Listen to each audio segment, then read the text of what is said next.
Hi అండి అందరికీ. ఈరోజు వీడియో ఏంటంటే, నోటికి ఏమీ తినబుద్ధి కానప్పుడు, నోరంతా చేదుగా ఉన్నప్పుడు, స్వరం వచ్చినప్పుడు,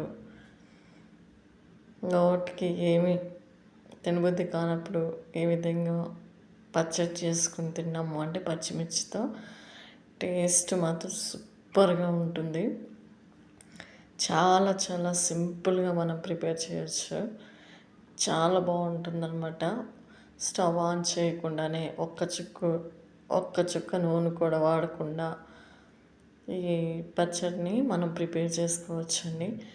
ఇదివరకు అమ్మమ్మ నాటి కాలంలో ఇలాంటి పచ్చడి చేసుకుని తినేవాళ్ళు. చాలా బాగుంటుంది. వేడి వేడి అన్నంలో వేసుకుని తింటే సూపర్గా ఉంటుందన్నమాట. దీన్ని ఎవరైనా సరే ప్రిపేర్ చేయొచ్చు. ముందుగా దీనికి కావాల్సింది పచ్చిమిర్చిని మనం తీసుకుందాము. తీసుకున్న వాటిని సన్న ముక్కలుగా కట్ చేసి పక్కన పెట్టుకుందాము. ఈ విధంగా కట్ చేసుకున్న తర్వాత కొంచెం చింతపండుని కూడా మనం ముందుగా నానబెట్టుకుందాము.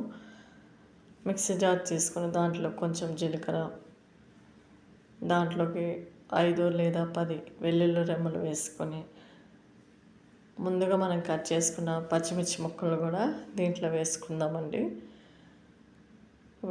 వీడియోలో చూపించిన విధంగా వేసుకున్న తర్వాత మనం ముందుగా నానబెట్టుకున్న చింతపండుని కూడా వేసుకొని ఉల్లిపాయ ముక్కల్ని ఈ విధంగా కట్ చేసుకొని కొంచెం వాటర్లో తడిపి వేసుకున్నామంటే ఘాటు లేకుండా ఉంటుందన్నమాట.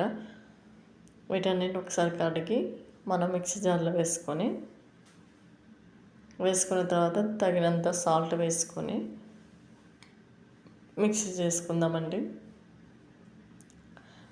లేదా రోట్లో అయినా దంచుకోవచ్చు. మరీ మెత్తగా దంచుకోకుండా ఒక మీడియం సైజులో తిప్పుకుంటే సరిపోతుంది. ఈ విధంగా ఉంటే సరిపోతుంది. పచ్చడిని ఒక గిన్నెలోకి తీసుకుందాము.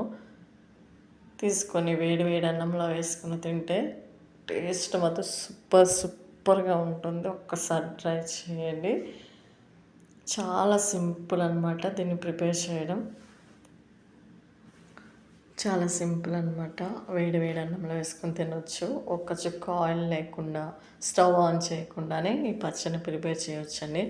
ఇదివరకు పాతకాలంలో అమ్మమ్మలు ఈ విధంగా పచ్చడి చేసుకొని తినేవాళ్ళు. చాలా బాగుంటుంది. నోటికి చేదుగా ఉన్నప్పుడు ఇలాంటి పచ్చడి ఒకటి చేసుకున్నాము అంటే టేస్ట్ అనేది చాలా చాలా బాగుంటుంది.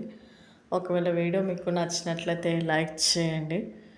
మన ఛానల్ నచ్చినట్లయితే సబ్స్క్రైబ్ చేసుకోండి. థ్యాంక్ యూ ఫర్ వాచింగ్ అండి.